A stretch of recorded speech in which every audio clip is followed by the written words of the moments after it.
Hi everyone, I'm Nicole. I work at Amazon Web Services in the Sydney office.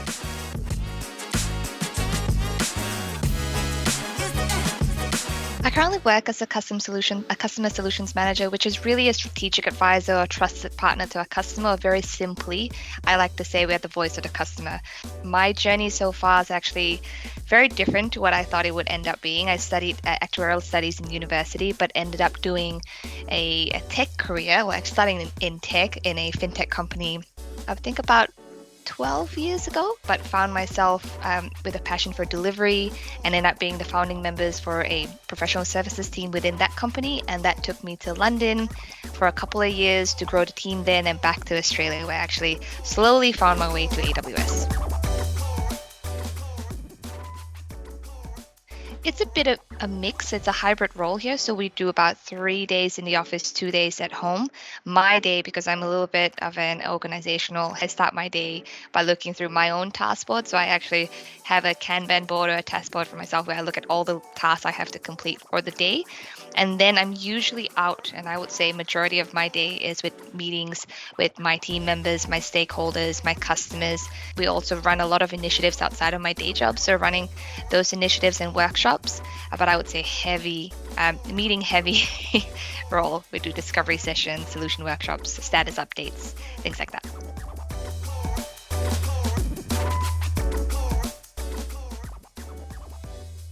I'm from Malaysia and I grew up in Kuala Lumpur.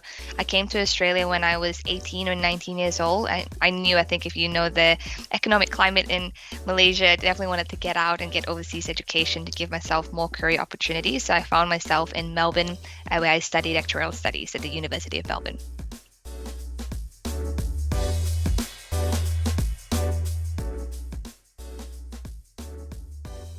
In all honesty, when I was in college, I did not know what I wanted to do. But I had a very strong, and I still have a very strong background in math. And so then my professor at the time encouraged me to pursue this degree, which is really a discipline of applying mathematical and statistical techniques to assess risk, and particularly in the field of insurance, finance related industries. But during that time in university, I actually did a stint in consulting. We had one of those programs with Melbourne University, and that's where I actually found my passion for consulting and delivery to support organizations to address various challenges. I think I said that before, optimize processes, achieve strategic goals. So then I looked to pursue that role as a consultant, which landed me actually in that tech company. And 12 years later, I work for AWS within the cloud services business.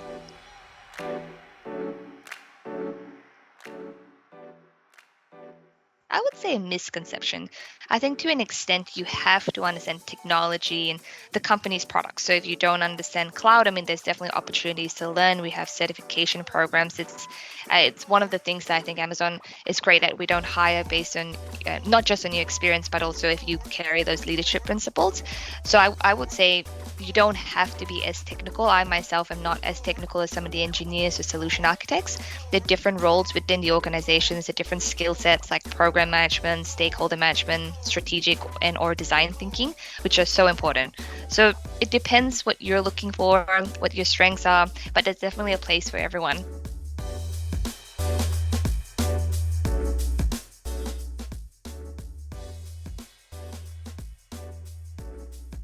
My main one, and I would say, is I will learn and be curious. In the world of tech, in this world, generally, continuous learning and upskilling is so important to expand your knowledge, to stay updated with the latest trends. Like everyone's jumping on Gen AI. I'm sure everyone's seen ChatGPT, but to always have that open mind to keep learning, that's where I would say that's one of the top skills. And that's not just at AWS, it's generally, not even just in tech, generally across the industry. The second one is also another leadership principle, which I really like, ownership. And one of the things I really love working at Amazon for is because no one here actually says, this is not my job.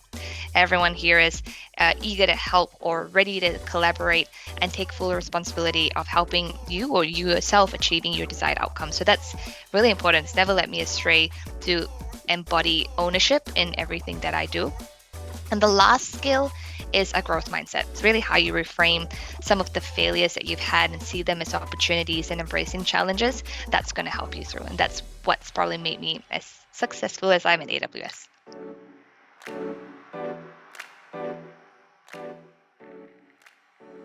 Oh, we like to believe that the culture of innovation is actually ingrained in our company values, our practices, our mindset, and our teams. Culture of innovation really stands on a few pillars. Customer obsession, which is really just working backwards from our customers. So, really thinking about, rather than thinking about solving it from our perspective of driving our business values, looking at what our customers need. And that's driven Amazon's success. I think if you've seen a lot of Jeff Bezos' talks, it's always just driving, coming back from the customer. And then experimentation and risk taking is equally important, right? We create mechanisms and frameworks to allow you to free up the team's time and also give them ways to look at how you can safely and fastly and very efficiently experiment and come up with new ideas or test out new ideas. And fail fast is something you'll hear a lot within the organization.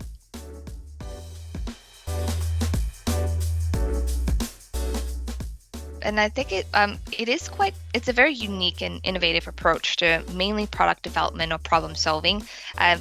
Really, I think starting again from the customer experience. So here I think there's a phrase that we say that we leave an empty chair in the room. That empty chair is meant to represent the customer. So we look at them, what their pain points are, what their delight points are, determine their requirements. Rather than then focusing on the solution, we really start by understanding the customer. So that is really the key aspect of working backwards.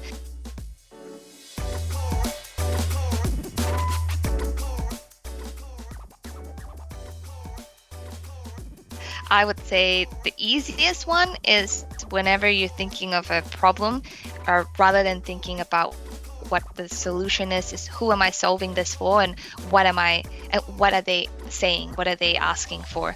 So always heading back and really thinking about it from that customer perspective. That's probably the easiest way I can apply it. And honestly, I've applied it so many times in different types of challenges that we face, technical and non-technical.